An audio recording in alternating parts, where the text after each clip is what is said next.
Student, कैसे हैं आप। नेक्सस एजुकेशन पॉइंट में आपका स्वागत है। आज हम बात करेंगे MPSC 001 भारत और विश्व इग्नू यूनिवर्सिटी। इससे पहले हमने बात करी थी भारत की विदेश नीति को निर्धारित करने वाले कारक। ये उसी टॉपिक का दूसरा टॉपिक है, इसे ध्यान से देखिएगा। भारत की विदेश नीति की विशेषता, लक्षण या सिद्धांत बताइए। तो भारत और विदेश नीति को प्रभावित करने वाले कारक के बाद दूसरा क्वेश्चन, विदेश नीति की विशेषताएं। चलिए देखते हैं कि विदेश नीति की विशेषता क्या है। उससे पहले हम थोड़ा विदेश नीति के परिचय पर बात कर लेते हैं।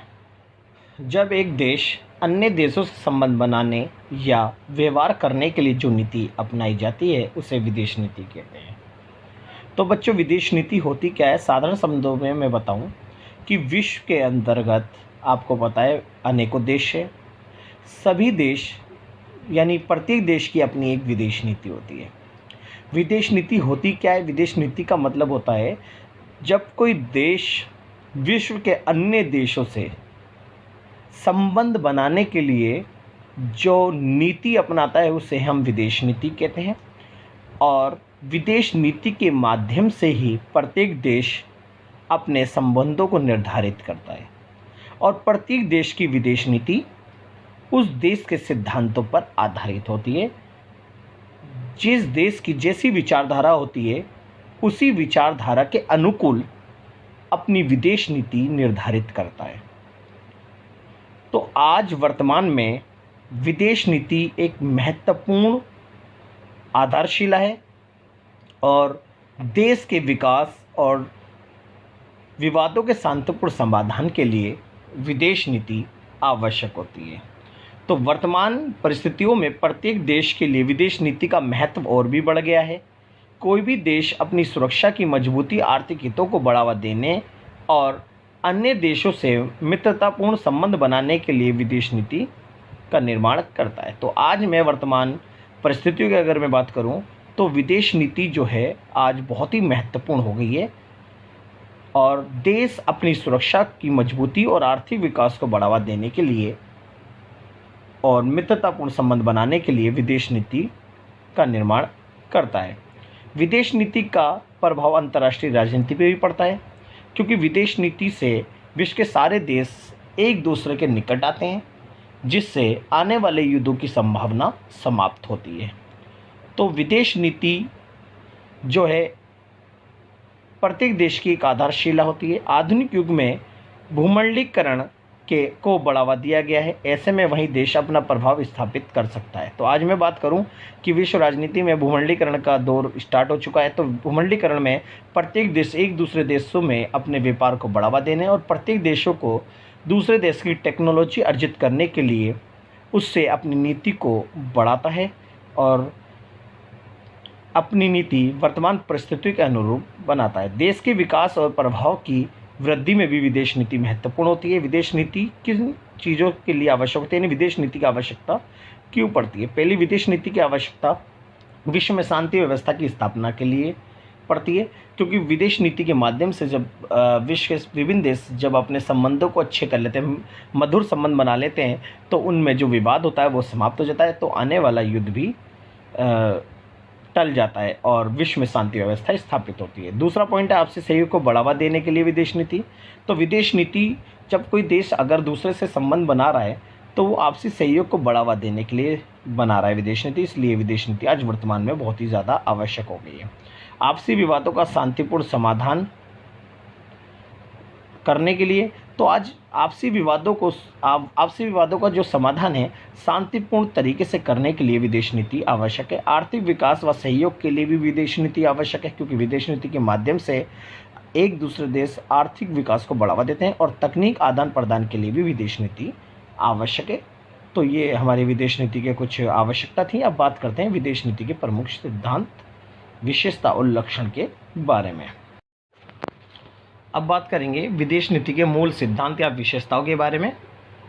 जैसा कि मैंने आपको अभी विदेश नीति के परिचय में बताया कि विदेश नीति जो होती है वो किसी देश की जब कोई देश अन्य देशों से संबंध बनाने की जो नीति अपनाता है उसे विदेश नीति कहते हैं। और मैंने परिचय में भी आपको बताया था कि भारत की विदेश नीति का जो निर्माण जो है पंडित जवाहरलाल नेहरू जी ने किया था। तो भारत की विदेश नीति के सिद्धांत 1946 में उन सरकार की स्थापना के साथ ही आरंभ हो गए थे, क्योंकि पंडित जवाहरलाल नेहरू देश के प्रधानमंत्री के साथ साथ विदेश मंत्री भी थे। भारतीय विदेश नीति की मूल विशेषताओं के या सिद्धांत के बारे में हम चर्चा करेंगे। अब बात करते हैं गुटनिरपेक्षता की नीति। जी, भारत की विदेश नीति की पहली विशेषता है गुटनिरपेक्षता की नीति, क्योंकि भारत ने गुटनिरपेक्षता की नीति का अनुसरण करा।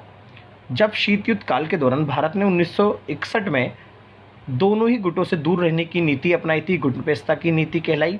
इसलिए हमारी जो विदेश नीति का प्रमुख सिद्धांत है वो है विदेश नीति, गुटनिरपेक्षता की नीति। गुटनिरपेक्षता की नीति भारतीय विदेश नीति का प्रमुख सिद्धांत है। जब भारत स्वतंत्र हुआ तब संपूर्ण विश्व दो गुटों में विभाजित था, एक और अमेरिका और अनेक समर्थक देश तथा दूसरी ओर सोवियत संघ तथा साम्यवादी और पूंजीवादी गुट में विभाजित था। शीत युद्ध के कारण वातावरण अत्यधिक तनावपूर्ण था, लेकिन स्वतंत्रता प्राप्ति के पश्चात भारत ने गुटनिरपेक्षता की नीति को अपनाया, अर्थात भारत ने इन देशों में से किसी भी गुट की सदस्यता स्वीकार नहीं की, क्योंकि भारत विश्व शांति की स्थापना करना चाहता था। इस प्रकार भारत ने गुटनिरपेक्षता की नीति को विदेश नीति का आधार बनाया। तो अब बात करेंगे दूसरी विशेषता है हमारी पंचशीलता का सिद्धांत। जी, भारत की जो विदेश नीति है उसका प्रमुख सिद्धांत है पंचशीलता का सिद्धांत। भारत की विदेश नीति का दूसरा महत्वपूर्ण सिद्धांत पंचशीलता है। पंचशीलता का सिद्धांत विश्व शांति की स्थापना की दृष्टि से अत्यंत महत्वपूर्ण है। पंचशीलता के सिद्धांत को बौद्ध धर्म की शिक्षाओं से लिया गया है, जो व्यक्ति के नैतिक आवरण से संबंधित है। भारत ने पहली बार इनका प्रयोग 1954 में चीन के समझौते के संबंध में किया। यूएनओ के पंचशीलता सिद्धांत इस प्रकार है, यानी जो भारत और चीन के बीच में जो पंचशीलता का सिद्धांत था वो उसकी जो सिद्धांत है वो 5 सिद्धांत है, यानी 5 बातों को ही हमने पंचशील कहा है। तो पहला जो है देखते हैं पंचशीलता के जो सिद्धांत है, एक दूसरे के प्रादेशिक अखंडता और प्रभुसत्ता का सम्मान करना। यानी पंचशीलता ने बोला है कि सभी देशों को एक दूसरे की एकता व अखंडता, यानी जो देश की प्रादेशिक सीमा है उसका सम्मान करना चाहिए। एक दूसरे के आंतरिक मामलों में हस्तक्षेप नहीं करना चाहिए। तीसरा है एक दूसरे के समानता और लाभ के कार्य करने चाहिए। चौथा, एक दूसरे पर आक्रमण नहीं करना चाहिए और शांतिपूर्ण सहअस्तित्व का पालन करना चाहिए। शांतिपूर्ण सहअस्तित्व का मतलब है भाईचारे के साथ रहना चाहिए। दूसरा है निशस्त्रीकरण का समर्थन, यानी निशस्त्रीकरण की नीति। ये भारत की विदेश नीति की तीसरी विशेषता है। भारत की मान्यता है कि हथियारों की होड़ से युद्ध की संभावना बढ़ती है तथा वातावरण तनावपूर्ण बन जाता है। इसलिए भारत एक निशस्त्रीकरण पर बल देता है और परमाणु हथियारों का विरोध करता है, क्योंकि इसके प्रयोग से मानव जाति का अस्तित्व ही समाप्त हो जाएगा। भारत का मानना है कि परमाणु शक्ति का प्रयोग सामाजिक, आर्थिक और कृषि के विकास के लिए करना चाहिए। पर्याप्त भारत ने भी परमाणु हथियारों का निर्माण किया, परंतु इसका लक्ष्य आत्मरक्षा है, ना कि आक्रमण। और चौथी विशेषता है साम्राज्यवाद और उपनिषद का विरोध। तो देखते हैं, भारत लंबे समय तक साम्राज्यवाद से पीड़ित रहा है, जिसके कारण भारत का सामाजिक आर्थिक विकास प्रभावित हुआ है। भारत के साम्राज्यवादी इतिहास के कारण ही भारत वर्तमान में भी पिछड़ा हुआ है। इसलिए स्वतंत्रता प्राप्ति के बाद से ही भारत ने साम्राज्यवाद का विरोध करना अपना नैतिक कर्तव्य माना। अतः साम्राज्यवाद का विरोध भारतीय विदेश नीति के आधारभूत तत्वों में से एक है। भारत साम्राज्यवाद से पीड़ित प्रत्येक देशों की सहायता भी करता है। तो ये था साम्राज्य और उपनिषद का विरोध। अब बात करेंगे रंग भेद और जाति भेद का विरोध। ये भारत की प्रमुख विशेषता है और सिद्धांत भी है। भारत मानव की प्राकृतिक में महत्व रखता है। भारत इस सिद्धांत का समर्थन करता है कि प्रकृति ने सभी मनुष्यों को एक समान बनाया है। इसलिए भारत रंग भेद और जाति भेद की नीति का विरोध करता है। यूरोप के श्वेत लोग एशिया और अफ्रीका के अश्वेत लोगों की हानि दृष्टि से देखते हैं, यानी द्वेष भावना से देखते हैं तथा इसके प्रति भेदभाव की नीति को अपनाते हैं। भारत इस नीति का भी विरोध करता है। तो भारत की विदेश नीति का प्रमुख सिद्धांत रंग भेद और जाति भेद का विरोध भी है। अब नेक्स्ट बात करते हैं मानवाधिकारों के प्रति सम्मान।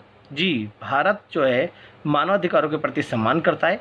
मानव एक क्रियाशील प्राणी है, जिसे उसकी योग्यताओं और क्षमताओं के अनुसार विकास करने के लिए समान पूर्ण जीवन व्यतीत करने के लिए कुछ अधिकारों की आवश्यकता होती है।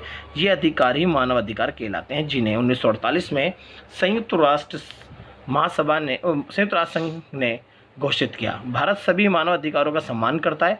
भारत का मानना है कि विश्व मानवों पर ही रहे, इसे अत्याचारों से बचाया जाए और मानव अधिकारों की रक्षा की जाए। मानव अधिकारों को खराब स्थिति के कारण ही भारत अपने पड़ोसी देशों म्यांमार और चीन का विरोध करता है। तो भारत अपने विदेश नीति के माध्यम से मानवाधिकार का सम्मान करता है। ये विदेश नीति का लास्ट और 7वां सिद्धांत है, संयुक्त राष्ट्र संघ में विश्वास। तो भारत संयुक्त राष्ट्र संघ में पूर्ण विश्वास रखता है तथा उसे विश्व शांति स्थापित करने वाला देश मानता है। गांधी जी ने सदैव विवादों से निपटाने के लिए निर्णय या आपसी बातचीत का समर्थन किया, इसलिए भारत ने यूएनओ में विश्वास रखता है और भारत यूएनओ के संपूर्ण सिद्धांतों को अपनाता है। भारत अपनी विदेश नीति का संचालन भी संयुक्त राष्ट्र संघ के सिद्धांतों के अनुरूप ही करता है और शांतिपूर्ण और विकासात्मक कार्य को बढ़ावा देता है। तो ये भारतीय विदेश नीति के प्रमुख सिद्धांत और विशेषता या लक्षण हैं। तो इस वीडियो को बहुत अच्छे से आप देखिएगा। अगर आपको ये वीडियो अच्छी लगी हो तो हमारे चैनल को सब्सक्राइब करें, लाइक कमेंट शेयर करना ना भूलें।